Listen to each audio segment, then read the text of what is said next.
ഷോയുടെ ഒരു പുതിയ എപ്പിസോഡിലേക്ക് എല്ലാ മാന്യ പ്രേക്ഷകർക്കും സ്വാഗതം. അപ്പോൾ ഇന്ന് നമ്മളൊരു ചർച്ചയായാലോ? നമുക്കൊരു ചർച്ചയായാലോ?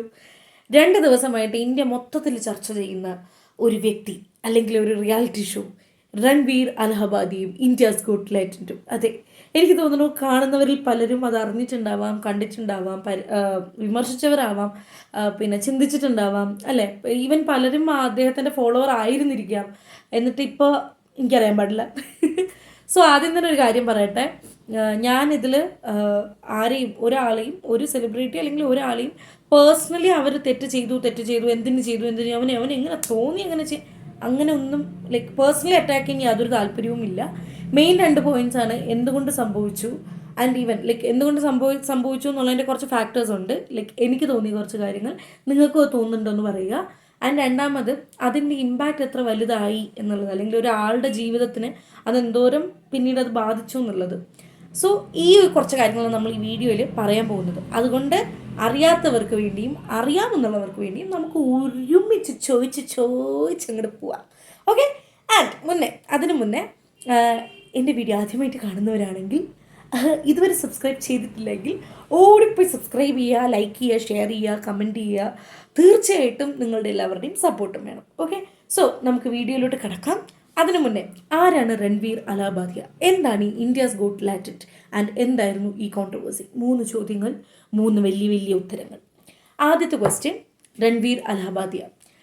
അദ്ദേഹം ഇന്ന് ഇന്ത്യയിലെ one of the leading best ഇൻഫ്ലുവൻസറാണ്, കോണ്ടന്റ് ക്രിയേറ്ററാണ്. പോരാത്തതിന് ഏറ്റവും എടുത്തു പറയേണ്ട ഒരു കാര്യം, കഴിഞ്ഞ കൊല്ലത്തെ 2024 ബെസ്റ്റ് ഇൻഫ്ലുവൻസർ അവാർഡ് നമ്മുടെ പ്രധാനമന്ത്രിയായ ശ്രീ നരേന്ദ്രമോദിയുടെ കയ്യിൽ നിന്ന് ഏറ്റുവാങ്ങിയ വ്യക്തി കൂടെയാണ് രൺവീർ അലഹബാദിയ. ആൻഡ് പുള്ളിയുടെ ശരിക്കുള്ള ഈ യൂട്യൂബ് എന്താണെന്ന് വെച്ചിട്ടുണ്ടെങ്കിൽ പോഡ്കാസ്റ്റിംഗ് ആണ്. കുറേ സെലിബ്രിറ്റീസിനെ വിളിച്ചിരുത്തി സംസാരിക്കുന്ന പരിപാടിയാണ്, ഇൻ്റർവ്യൂ ആണ്. ആൻഡ് അതിൻ്റെ മെയിൻ കോണ്ടന്റ് എന്ന് പറയുന്നത് സ്പിരിച്വൽ ആണ്. ലൈക്ക് സ്പിരിച്വാലിറ്റി, മെഡിറ്റേഷൻസ്, കർമ്മ, നമ്മുടെ ഡിസിപ്ലിൻഡ് ലൈഫ്, പിന്നെ ഹിന്ദുയിസം, ഒബ്വിയസ്ലി ഹിന്ദുയിസം, പിന്നെ ഒരു കോളൊന്നത് പിന്നെ ഹിന്ദുയിസം, അങ്ങനെയുള്ള പുരാണം, ആത്മീയതയുള്ള അങ്ങനത്തെ കാര്യങ്ങൾ, ഇതൊക്കെയാണ് അദ്ദേഹത്തിൻ്റെ പോഡ്കാസ്റ്റിലൂടെ അദ്ദേഹം പുറത്തേക്ക് കൊണ്ടുവരുന്നത്, ഗസ്റ്റുകളിലൂടെയും ഈവൻ സ്വന്തം ലൈഫിലൂടെയും. ആൻഡ് ഹീസ് ലൈക്ക് സ്വയമേ ഒരു സ്പിരിച്വൽ ഐക്കണാണ് എന്നുള്ളൊരു ലെവലിലാണ് പുള്ളിയുടെ ഇൻഫ്ലുവൻസ് പോകുന്നത്. ആൻഡ് ഇതിൻ്റെ ഏറ്റവും വലിയൊരു കാര്യം എന്ന് പറഞ്ഞു കഴിഞ്ഞാൽ, പുള്ളി ജസ്റ്റ് ഒരു ഇൻഫ്ലുവൻസർ അല്ലെങ്കിൽ ആൾക്കാർ ജസ്റ്റ് അദ്ദേഹത്തിൻ്റെ ഫാൻ അങ്ങനെയല്ല. ശരിക്കും പറഞ്ഞാൽ പലരും അദ്ദേഹത്തിൻ്റെ ലൈഫ് ഫോളോ ചെയ്യുന്ന ആൾക്കാരുണ്ട്. എൻ്റെ ഏറ്റവും അടുത്ത സുഹൃത്ത്, അവൾ വരെ ആളുടെ ഫോളോവറാണ് ശരിക്കും പറഞ്ഞാൽ. അപ്പോൾ ഈ ഒരു കോൺട്രവേഴ്സിയോട് കൂടി ബാക്കി നമുക്ക് നോക്കാം. ഓക്കെ. അങ്ങനെയുള്ളൊരു വ്യക്തി ഇങ്ങനൊരു ഷോയിൽ വന്നിട്ട് എന്ത് ചെയ്തത് കൊണ്ടാണ് ആ കോൺട്രവേഴ്സി സൃഷ്ടിക്കപ്പെട്ടത്? അതിന് വേണ്ടിയിട്ട് നമുക്ക് ഇന്ത്യാസ് ഗോട്ട് ടാലന്റ് എന്താണെന്നുള്ളതൊന്ന് നോക്കി നോക്കാം. ഇന്ത്യാസ് ഗോട്ട് ടാലന്റ് എന്ന് പറയുന്ന റിയാലിറ്റി ഷോ, അതൊരു റിയാലിറ്റി ഷോ ആണ്, ഒരു ഹിന്ദി റിയാലിറ്റി ഷോ ആണ്. ആൻഡ് ഇന്ത്യാസ് ഗോട്ട് ടാലൻറ്റും ഉണ്ട് കേട്ടോ, ടാലൻറ്റും ഉണ്ട്, ഇന്ത്യാസ് ഗോട്ട് ലാറ്റൻറ്റും ഉണ്ട്. ടാലൻറ്റും ലാറ്റൻറ്റും ആയിട്ട് കൺഫ്യൂസ്ഡ് ആവരുത്. ഇന്ത്യാസ് ഗോട്ട് ടാലൻറ്റിൽ നടക്കുന്നത് നമുക്ക് വാവ് എന്ന് ഫീൽ ചെയ്യിപ്പിക്കുന്ന വലിയ വലിയ ടാലൻറ്റുകൾ കിടലം പരിപാടിയാണ് ഞാൻ കാണാറുണ്ട്. സോ അതാണ് ഇന്ത്യാസ് ഗോട്ട് ടാലൻറ്റ് എന്ന് പറയുന്നത്. ഇനി ഇന്ത്യാസ് ഗോട്ട് ലാറ്റൻറ്റ് എന്ന് പറയുന്നത് ഒരു റോസ്റ്റിംഗ് പ്രോഗ്രാമാണ്, അതായത് ഒരു റോസ്റ്റിംഗ് റിയാലിറ്റി ഷോ ആണ്. കൂടുതലും കോമഡീസ് ആണ്, ലൈക്ക് കൊമേഡിയൻസ് വന്നിട്ടുണ്ട്, ലൈക്ക് സ്റ്റാൻഡപ്പ് കൊമേഡിയൻസ് അല്ലേ ഏറ്റവും കൂടുതൽ അവരാണ് വരുന്നത്. ടാലൻറ്റും ഷോക്കേസ് ചെയ്ത് വരുന്നവരുണ്ട്. ആൻഡ് ഇതിൻ്റെ ഷോയുടെ മെയിൻ ഡിമാൻഡ് എന്ന് പറയുന്നത് കോൺട്രവേഴ്സി ഇല്ല, റോസ്റ്റിംഗ് ആണ്. ഓക്കെ. റോസ്റ്റ് ചെയ്തുകൊണ്ടേയിരിക്കുക കണ്ടസ്റ്റൻറ്റ് ജഡ്ജസിനെ ടക്കന ആരാണോ ആദ്യം കൗണ്ടർ അടിക്കുന്നത് അവർക്ക്, അങ്ങനെയുള്ള കണ്ടസ്റ്റൻസ് മുന്നോട്ട് പോകും. ഇതാണ് സംഭവം. ആൻഡ് ഇതിനെപ്പറ്റി അധികം അറിയാത്ത ആൾക്കാരും ഉണ്ട് കേട്ടോ. ഞാൻ അധികം ഫോളോ ചെയ്യുന്നതല്ല, പക്ഷെ ഞാൻ റീൽസിലും ഒക്കെ ഇങ്ങനെ കാണാറുണ്ട്. ആൻഡ് അതിൽ ഫോളോ ചെയ്യാത്തതിൻ്റെ ഒരു മെയിൻ കാരണം എന്ന് വെച്ചിട്ടുണ്ടെങ്കിൽ, ഈ ഷോയുടെ ഒരു മെയിൻ പ്രശ്നം ഭയങ്കരമായിട്ടുള്ള ഡാർക്ക് ഹ്യൂമേഴ്സ് ഉണ്ട് ഇതിൽ. ഇതൊരു വെസ്റ്റേൺ റിയാലിറ്റി ഷോ ആയിരുന്നു, അതിന് ഇന്ത്യയിലോട്ട് കടമെടുത്ത് അങ്ങനെയാണ്. ആൻഡ് ഈവൻ നമ്മുടെ മിക്ക റിയാലിറ്റി ഷോസും അങ്ങനെ തന്നെയാണ് ശരിക്കും പറഞ്ഞാൽ. വേറൊരു വെസ്റ്റേൺ കൺട്രിയിൽ ഇപ്പോൾ ബിഗ് ബോസ് ആണെങ്കിലും ഇപ്പോൾ ഇന്ത്യാസ് ഗോട്ട് ടാലൻ്റ് ആണെങ്കിലും അങ്ങനെയുള്ള പല റിയാലിറ്റി ഷോസ് നമ്മൾ അവിടെ നിന്ന് ഇങ്ങോട്ടേക്ക് നമ്മൾ തന്നെ നമ്മുടെ രീതിയിൽ ഇന്ത്യൻ വേർഷനിൽ ചെയ്യുന്നു. അതിൻ്റെ ഒരു പ്രശ്നം എന്താണെന്ന് വെച്ചിട്ടുണ്ടെങ്കിൽ, ഈ വെസ്റ്റേൺ രീതി മൊത്തത്തിൽ നമുക്ക് ഇന്ത്യൻ കൾച്ചറിലോട്ട് ആക്കാൻ പറ്റില്ല. ഈവൻ തിരിച്ചും ഇന്ത്യയുടെ മൊത്തത്തിൽ അങ്ങോട്ടും ആക്കാൻ പറ്റത്തില്ല. അതുകൊണ്ടാണല്ലോ രണ്ട് രാജ്യമായിട്ടിരിക്കുന്നത്. അപ്പം അത് ചെയ്യുന്നതേ ഒരു തെറ്റാണ്. രണ്ടാമത്തെ കാര്യം, നമ്മൾ ഇതിലോട്ടാക്കുമ്പോഴത്തേക്കും ഇതിൽ എന്തൊക്കെ ആവാം എന്തൊക്കെ ആയിക്കൂടാ എന്നുള്ള കാര്യങ്ങൾ ശ്രദ്ധിക്കാറില്ല പലപ്പോഴും. അതിൻ്റേതായ കോംപ്ലിക്കേഷൻസും കാര്യങ്ങളും ശ്രദ്ധിക്കാതെ ജസ്റ്റ് ആ ഷോ എന്ത് ഡിമാൻഡ് ചെയ്യുന്നു അതുപോലെയാണ് അതിൻ്റെ ഉള്ളിൽ കാര്യങ്ങൾ നടക്കുക. ആൻഡ് ഈ ഷോയിലും ഈ റോസ്റ്റിംഗ് പരിപാടി എന്ത് വന്നാലും റോസ്റ്റ് ചെയ്തുകൊണ്ടേ ഇരിക്കുക എന്നുള്ളതാണ്. Comedy comedy comedy. നമ്മുടെ ഈ പിന്നെ പോരാത്തതിന് ഈ ഓഡിയൻസ് ബാക്കിൽ ചിരിക്കുന്ന വോയിസ് എഫക്റ്റും കൂടി ഇടുമ്പോഴത്തേക്കും വലിയ കോമഡി ആക്കിയാണ് അവർ പുറത്തേക്ക് ആക്കുന്നത്. അതുകൊണ്ട് തന്നെ ഇവരുടെ ജഡ്ജസ് വന്നിട്ട് കൂടുതലും സ്റ്റാൻഡപ്പ് കൊമേഡിയൻസ് ആണ്. ജസ്പ്രീത് സിംഗ്, പുള്ളിയെപ്പറ്റി ഞാൻ പറയുന്നുണ്ട്, പുള്ളി, പിന്നെ സമീർ എന്ന് പറയുന്ന യൂട്യൂബർ, ഇവരൊക്കെ സോഷ്യൽ മീഡിയ ഇൻഫ്ലുവൻസേഴ്സ് ആണ്. ലൈക്ക് ദേ എന്താ സ്റ്റാൻഡപ്പ് കൊമേഡിയൻസ് ആണ്. ഇനി ഇവരുടെയൊക്കെ ഇടയിൽ അപ്പം സംഭവം മനസ്സിലായല്ലോ, റോസ്റ്റിംഗ് പ്രോഗ്രാമാണ്. ഈ റോസ്റ്റിംഗ് പ്രോഗ്രാമിൻ്റെ ഇടയിലേക്ക് രൺവീർ അലഹാബാദിയെ പോലെ മറ്റേ സ്പിരിച്വൽ ഐക്കണായിട്ട്, ആ വീഡിയോ ഞാൻ കാണിച്ചു തരാം, സ്പിരിച്വൽ ഐക്കണിൻ്റെയൊക്കെ അങ്ങനത്തെ മറ്റേ മെഡിറ്റേഷൻ, ഇങ്ങനെ നമ്മൾ പോകുന്ന വഴി ഇങ്ങനെ ഇരിക്കണം എന്നൊക്കെ പറയുന്ന ഒരു വ്യക്തിയെ പിടിച്ചിരുത്തിയിട്ട് ഈ സിനിമ ഡയലോഗ് അല്ലെങ്കിൽ ഇങ്ങനത്തെ റോസ്റ്റ് ചെയ്യുക എന്ന് പറഞ്ഞു കഴിഞ്ഞാൽ ആ പിടിച്ചിരുത്തിയവനെ ആദ്യം കൊടുക്കണം 2 എണ്ണം. എന്തിനാണ് വെറുതെ? അയാളുടെ വഴിയും നിങ്ങളുടെ വഴിയും പോയി നോക്കിയാൽ പോരായിരുന്നു. അത് ചെയ്തില്ല. ഓക്കെ, അപ്പോൾ അങ്ങനെ എന്തായാലും കൊണ്ടിരുത്തി. ഇരിക്കുമ്പോഴത്തേക്കും എന്താണ്, നമ്മൾ ഓൾറെഡി ഒരു ഫെയിമായിട്ട് നിൽക്കുന്ന ഒരാളാണ്. ഈ ഫേമസ് ആവുന്നതും ആൻഡ് നമ്മളെ ഒരു എന്താ പറയുക, ഈ ഫേമസ് ആവുന്നതിന് 2 എഫക്റ്റ് ഉണ്ട്. ഒന്നുകിൽ നമ്മൾ നമ്മുടെ ഇതിനെ കറക്റ്റായിട്ട്, അതായത് നമ്മൾ ആ ചെയ്യുന്ന കാര്യത്തിൽ 100% എന്താ ജെനുവിനിറ്റിയോടുകൂടി പ്യൂരിറ്റിയോടുകൂടി അതിനെ റെസ്പോൺസിബിലിറ്റീസ് നേരിടുക. ലൈക്ക് എവിടെയാണോ നോ പറയേണ്ടത് അവിടെ നോ പറയുക, അല്ലാത്ത ഇടത്ത് മാത്രം എസ് പറയുക. അതാണ് ശരിക്കും ഒരു എന്താ പറയുക, ഒരു ഇൻഫ്ലുവൻസർ അല്ലെങ്കിൽ ഒരു ഫേമസ് ആയിട്ട് നിൽക്കുന്ന, സ്വന്തം ടാലൻറ്റോട് ഫേമസ് ആയിട്ട് നിൽക്കുന്ന ഒരാൾ ചെയ്യേണ്ടത്. ഇത് രണ്ടാമത്തെ ഒരു കാര്യം എന്താണ്, ഫേമസ് ആവാൻ വേണ്ടി എന്ത് കോപ്രായം കാണിക്കുക, അല്ലെങ്കിൽ ഫേമസ് ആയിക്കഴിഞ്ഞു ഇനിയിപ്പോൾ എന്തായാലും എന്താ, ഞാൻ എന്ത് പറഞ്ഞാലും എൻ്റെ ഫാൻസ് അന്ധമായിട്ട് അങ്ങ് വിശ്വസിക്കും എന്ന് പറയുന്ന വേറൊരു എഫക്റ്റാണ്. ആൻഡ് പുള്ളിയുടെ കാര്യത്തിൽ ഇവിടെ ഇതിൽ പറ്റിയത് അത് തന്നെയാണ്. രൺവീർ അലഹാബാദി വന്നിരുന്നതേ ഒരു റോങ് പ്ലേസിലാണ്. അവിടെ വന്നിരുന്നത് എന്താ, പുള്ളി എന്തായാലും വന്നു വിട്ടു, അപ്പുറത്തും ഇപ്പുറത്തും ഒക്കെ സ്റ്റാൻഡപ്പ് കൊമേഡിയൻസ്, അപ്പോൾ പിന്നെ തഗ് പറഞ്ഞല്ലേ പറ്റുള്ളൂ എന്ന് വിചാരിച്ചു. ആ തഗ് എന്തായിരുന്നു എന്ന് നമുക്ക് വീഡിയോ കണ്ടിട്ട് പറയാം. ഓക്കെ, അത് കണ്ടിട്ട് നമുക്ക് ബാക്കി സംസാരിക്കാം. ഇതിലൊരു കണ്ടസ്റ്റൻറ്റ് വരുന്നു, ആ കണ്ടസ്റ്റൻ്റ് ഒരു ക്വസ്റ്റ്യൻ ചോദിക്കുന്നു, ഇതായിരുന്നു, പിന്നെ ഒന്നും അയാൾക്ക് ഓർമ്മയില്ല എന്നാണ് ഞാൻ അറിഞ്ഞത്. ഓക്കെ,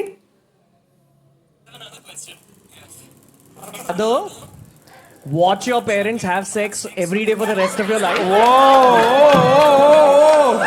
क्या हो गया रणवीर भाई को? अपने अपने पकड़ लीजिए तुरंत. Or would you join in once and stop it forever? Join. കേട്ടാണല്ലോ അല്ലേ?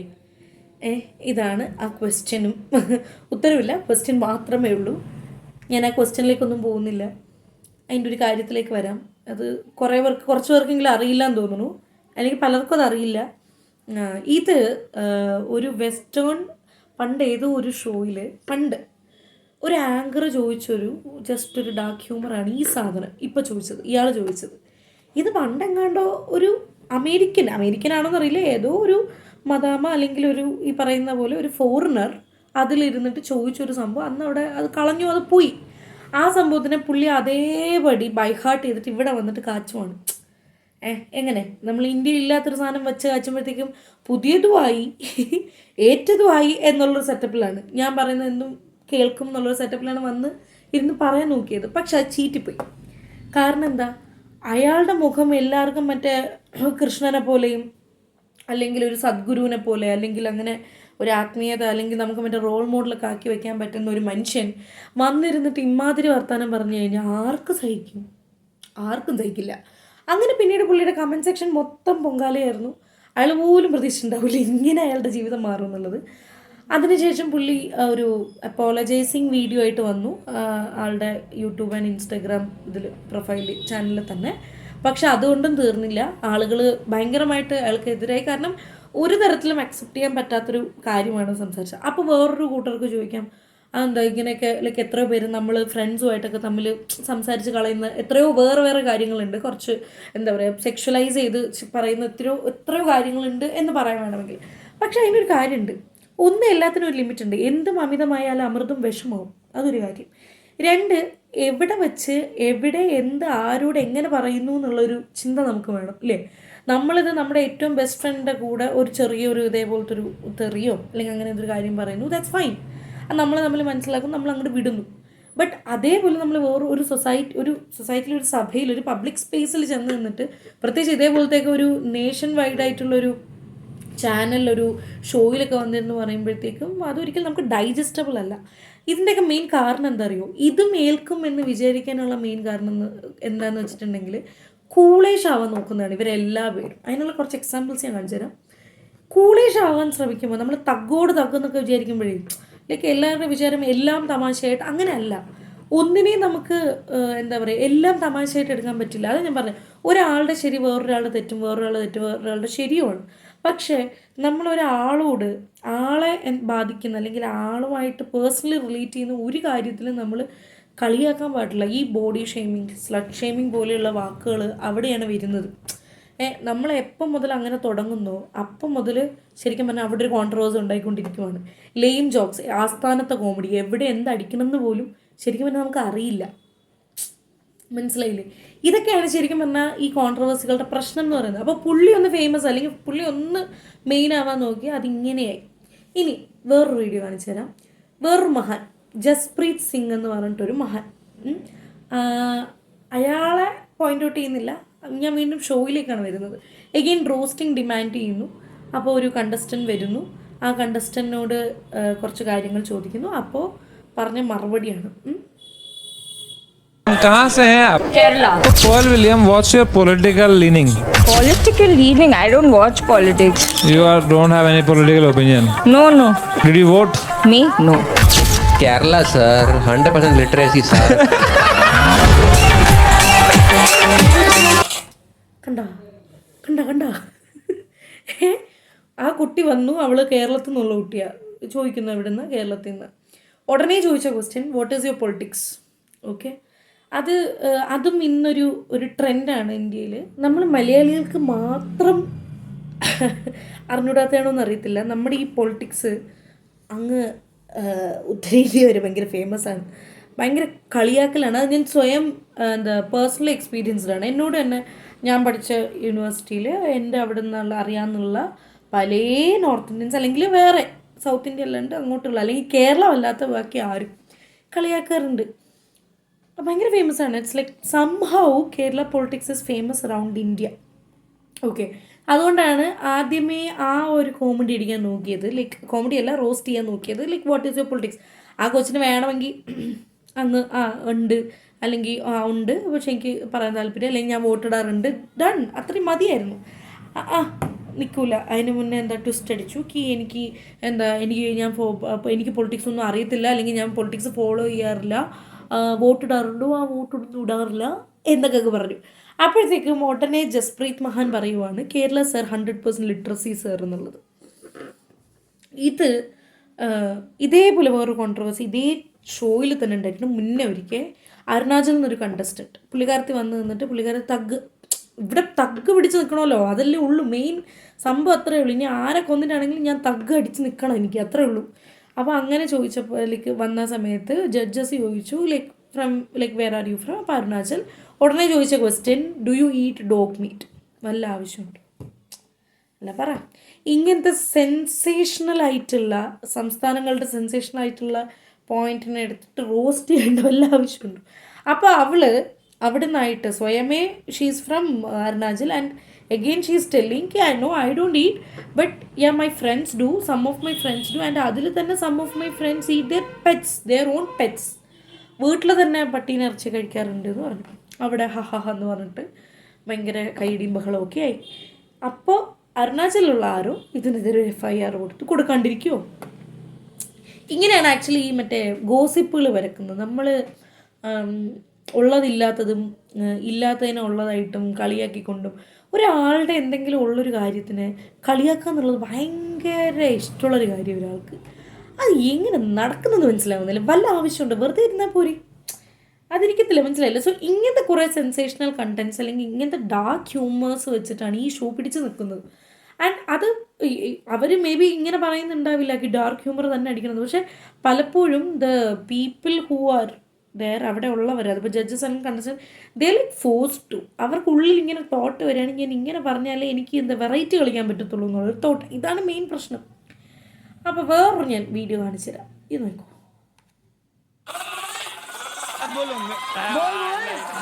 क्यों वजाइना में सेंसेशन खत्म हो गई है क्या? वजाइना में सेंसेशन खत्म हो गई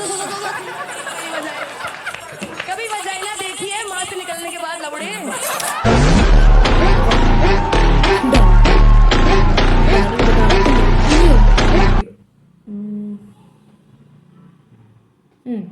സമീർ ചോദിക്കുന്ന ഒരു ചോദ്യമാണ്, കേട്ടോണേ, സൂക്ഷിച്ചു കേട്ടോണേ. बोले 1 करोड़ रुपए में रणवीर भाई का लंच चूसना है तो आप कौन सी पोजीशन में चूसेंगे? Not interested. 2 crore in cash. right now. Yeah, right now. 2 crore in cash. You'd suck my dick. Let's go भाई. आप സമീർ അങ്ങനെ ഒരു ഡാർക്ക് ഹ്യൂമർ അടിച്ചു. ഡാർക്ക് ഹ്യൂമർ എന്നൊക്കെ പേരൊക്കെ ഇട്ടിട്ട് ഒരു സംഭവം അടിച്ചു. ഉടനെ രൺവീറൊക്കെ ഇങ്ങനെ കേട്ട് ഇനി ചിരി വന്നില്ലെങ്കിലും ചിരിക്കും, ചിരിച്ചേ പറ്റുള്ളൂ, എന്നാലേ ഷോയുടെ റേറ്റിംഗ് കൊടുത്തുള്ളൂ. അടുത്ത് ഇപ്പം right now you have to give to CR whatever it is. ഇങ്ങനെയുള്ള കണ്ടൻസ് ആണ് ഇവിടെ. അപ്പോൾ ഇതാണ് അതിൽ നടക്കുന്നത്. ഇനി വേറൊരു സംഭവം ഞാൻ കാണിച്ചു തരാം. നമ്മുടെ ഇവൻ്റെ തന്നെ ആരുടെ രൺവീർ എയറിലായല്ലോ. രൺവീർ എയറിലായിട്ട് ആൾ താഴോട്ട് ഇറങ്ങിയിട്ടില്ലെന്നാണ് അറിയത്തില്ല. പിന്നെ ഒരു കാര്യമുണ്ട്, വീണ്ടും കുറച്ച് നാളൊക്കെ കഴിഞ്ഞിട്ട് നമുക്ക് നമ്മുടെ നിന്ന് പറ്റിപ്പോയ ആ ഒരു മിസ്റ്റേക്ക് മനസ്സിലാക്കി അതുമായിട്ട് മുന്നോട്ട് പോയി കഴിഞ്ഞാൽ തന്നെ ഓക്കെ. കാരണം നമ്മളിപ്പോൾ തെറ്റ് ചെയ്യാത്തവരാരുണ്ട്? ആരുമില്ല. പക്ഷെ നമ്മളത് തിരിച്ചറിഞ്ഞ് പിന്നെ അത് ഇതാക്കാൻ പാടില്ല എന്നുള്ളതാണ്. സോ ഫേമസ് ആയിട്ടുള്ളവരും അല്ലെങ്കിൽ ഇവരൊക്കെ സെലിബ്രിറ്റീസാണ് ഈ ഒരു പ്ലാറ്റ്ഫോമിൽ നിൽക്കുന്നത്. അവരുടെ ശരിക്കും ഉള്ളിൽ ഉള്ളത് എന്താണ്, ഇത്രയും നാളപ്പോൾ ഉണ്ടായിരുന്ന ഫേക്ക് ആയിട്ടുള്ളൊരിതാണോ ഒന്നും നമുക്കറിയില്ല. ഇനി അഥവാ ആണെന്നുണ്ടെങ്കിൽ then there is no point അങ്ങനെ ഒരാളെ ഫോളോ ചെയ്യുന്നതും കാര്യങ്ങളും കൊണ്ട്.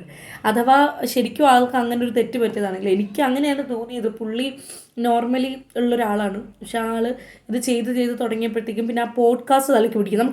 നമ്മൾ ചെയ്യുന്ന കാര്യം തലയ്ക്ക് പിടിക്കും, ഇഷ്ടമുള്ള കാര്യമാണെങ്കിൽ അത് തലയ്ക്ക് പിടിച്ച് കഴിഞ്ഞാൽ പിന്നെ ഇപ്പോൾ വൺസ് അത് ക്ലിക്കായി കഴിഞ്ഞാൽ നമുക്കറിയാം ഓക്കെ ഇതാണ് അതിൻ്റെ ഒരു പേസ്.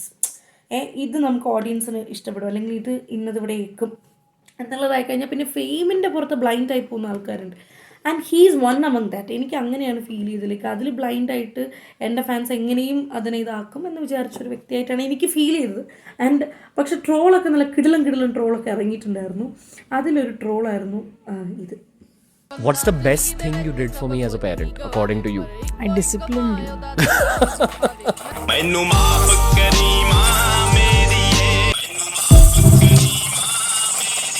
ഒന്നുകൂടെ കേൾപ്പിക്കാം. What's the best thing you did for me as a parent, according to you?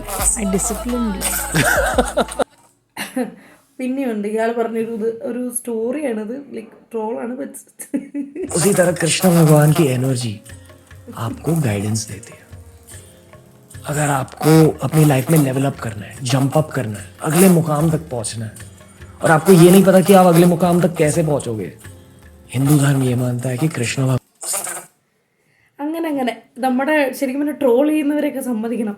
അവരൊക്കെ ഇത് എവിടെ നിന്നൊക്കെ പൊക്കി പിടിച്ച് വരുന്നതെന്ന് അറിയത്തില്ല. ബട്ട് ട്രോള് നമ്മൾ കാണുമ്പോൾ നമുക്ക് എന്തായാലും ചിരി വരും പോവും. But again at the end ഇതൊക്കെ ശരിക്കും പറഞ്ഞാൽ ഇങ്ങനത്തെ റിയാലിറ്റി ഷോ, ഈ ഷോസിൻ്റെയൊക്കെ പ്രശ്നമുണ്ട് കുറേയൊക്കെ. കാരണം എന്ന് പറഞ്ഞാൽ റിയാലിറ്റി ഷോസ് എന്ന് പറയുന്നത് തന്നെ എന്തിനാണ് ശരിക്കും അതൊരു പ്ലാറ്റ്ഫോമാണ്. നമുക്കതൊരു പ്ലാറ്റ്ഫോം തരുന്നു, നമ്മൾ നമ്മുടെ എന്ത് ടാലൻ്റാണോ അത് ഷോക്കേസ് ചെയ്യുന്നു. മുന്നോട്ടുള്ളത് നമ്മൾ തന്നെ വഴി കണ്ടുപിടിക്കണം.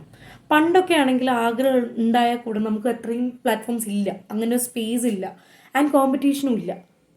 കോമ്പറ്റീഷൻ ഇല്ലെങ്കിൽ കൂടെ നമുക്ക് അവിടെ എത്തിപ്പെടാൻ പറ്റില്ല എന്നുള്ളതാണ്. പക്ഷേ ഇന്ന് അങ്ങനെയല്ല. ഇന്നെന്ന് പറഞ്ഞാൽ കോമ്പറ്റീഷനും മാത്രം ഉണ്ട്, എന്നാൽ അത്രയും പ്ലാറ്റ്ഫോംസ് ഉണ്ട്. അതിനെ നമ്മൾ നല്ല ക്ലെവറായിട്ടും അല്ലെങ്കിൽ അത്രയും ഹാർഡ് വർക്ക് ചെയ്തും.